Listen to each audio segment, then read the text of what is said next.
দর্শক, অন্তর্বর্তীকালীন সরকার একটি বিবৃতি দিয়েছে। ভয় দেখানো, ভাঙচুর, অগ্নিসংযোগ এবং ভাঙচুরের নিন্দা করা হয়েছে তাতে। একই সাথে প্রথম আলো ও ডেইলি স্টারের সম্পাদক একই সঙ্গে প্রথম আলো এবং ডেইলি স্টারের সম্পাদকের সাথে টেলিফোনে প্রধান উপদেষ্টার ফোন আলাপ।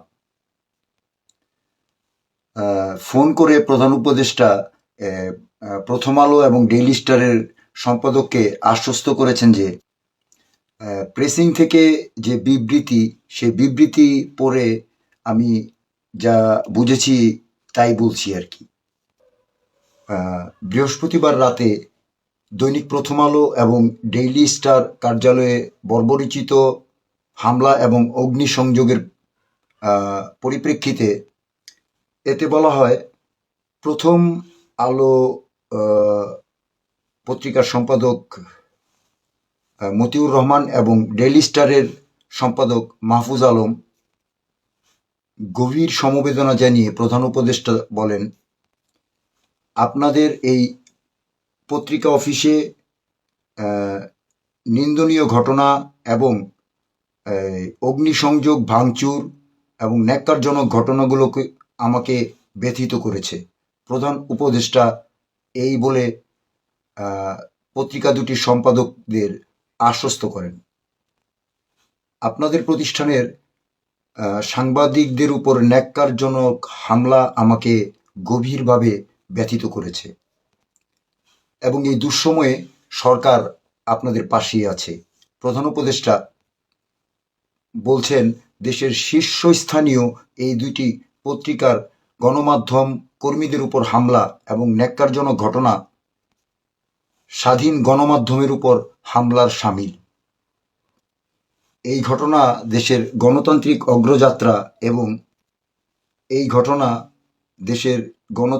অগ্রযাত্রা এবং স্বাধীন সংবাদ প্রচারের উপর বিরূপ প্রতিক্রিয়া ফেলেছে।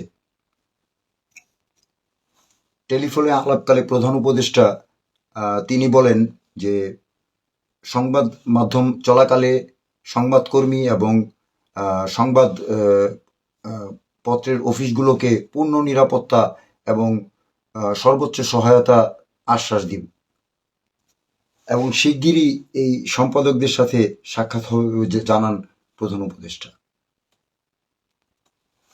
দর্শক, সব শেষ হয়ে যাবার পর এই পূর্ণ আশ্বাস আর এই পূর্ণ সহযোগিতা করার কি লাভ বলেন? ঠেকানো গেল না, ঠেকানো যেত। পরিস্থিতি আগের দিনই বোঝা গেল যে হাদির মৃত্যুকে কেন্দ্র করে কোনো মহল ওত পেতে বসে আছে। এই যে হাদি, উনি নিজেই বলে গেছেন প্রথম আলোর সামনে কাজটা কি। পারলে প্রথম আলো আর ডেইলি স্টারের মতো এরকম 10টা প্রতিষ্ঠান বানিয়ে আপনারা আমাকে দেখান। অনেকগুলো পত্রিকা, প্রত্যেকেই তার নিজস্ব মতানুসারে নিউজ বের করে। তাহলে প্রথম আলোকে কেন টার্গেট করলো আর ডেইলি স্টারকে কেন টার্গেট করলো? তার মানে হাদির মৃত্যুর 1 বছর আগে থেকেই এই ম্যাপ, এই মাস্টার প্ল্যান তৈরি হচ্ছিল আর কি। তো এরকম একটা ঘটনার পর শোকের বদলে এরকম একটা মহল যে ওত পেতে থাকবে, এটা কি ইউনূস সরকার আগে বুঝেনি? প্রধানমন্ত্রী শেখ হাসিনার যেদিন মৃত্যুদণ্ডাদেশ রায় কার্যকর হলো, সেদিনও কিন্তু একটি মহল ধানমন্ডির 32 নম্বরে গিয়ে তারা ভাঙচুর এবং অগ্নিসংযোগে লিপ্ত ছিল। সেদিন দিনভর পুলিশ, বিডিআর, আর্মি এরা দিনভর ফাইট করলো। আজকে দেখেন নিমিষে কোথাও কোনো পুলিশ ছিল না, কিন্তু সেনাবাহিনী অনেক পরে আসলো। তারপরে অনেক পরে আসলেও আজকে কিন্তু কিছু প্রাণ বেঁচে গেল। প্রায় 30 জন সাংবাদিকের মতো আল্লাহ প্রাণে বাঁচিয়ে দিয়েছেন এই সেনাবাহিনীর জন্য। এই ঘটনার পর সবখানে যে পুলিশ, আর্মি মোতায়েন করা, তো কোথায় ছিল পুলিশ? ব্যর্থতার ১৬ কলা পূর্ণ হবার পর এখন পত্রিকার সম্পাদকদের সমবেদনা জানানো হচ্ছে ডক্টর ইউনূসের পক্ষ থেকে। সম্পাদকদের পাশে থাকার অঙ্গীকার করা হচ্ছে এবং বলা হচ্ছে গণতন্ত্রের উপর আঘাত এবং স্বাধীন গণমাধ্যমের উপর আঘাত। এই দৃশ্যটা আজকে সারা বিশ্বের মানুষ হতবাক হয়ে দেখছে। খুব দুঃখজনক। এই উগ্রপন্থীদের কবলে পুরো বাংলাদেশটা।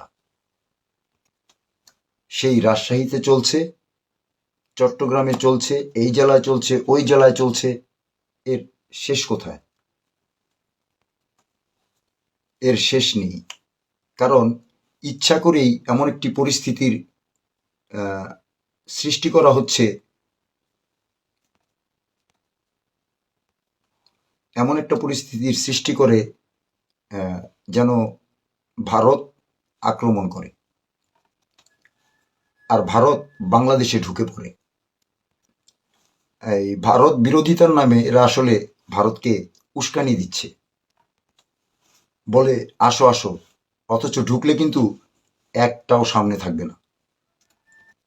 আর তাদের বিরুদ্ধে পদক্ষেপ না নেওয়ার কারণে আজকে এই পরিস্থিতি। আমি কিন্তু কালকের ভিডিওতে বলছি যে দুর্বৃত্তরা পোড়ালো প্রথম আলো এবং ডেইলি স্টার অফিস। অনেকে বলছে দুর্বৃত্ত বলেন কেন? কেন দুর্বৃত্ত বলবো না? এগুলো কি আইনানুগ কাজ? এই কাজগুলো কি আসলে আইনসম্মত কাজ? তাহলে দুর্বৃত্তপনাকে কি বলবো বলেন? আজকে সমস্ত বাংলাদেশের মাথা হেট হয়ে গেল দর্শক, হেট হয়ে গেল লজ্জায়। সারা বিশ্বের মূল খবর এখন আর হাদি না, এখন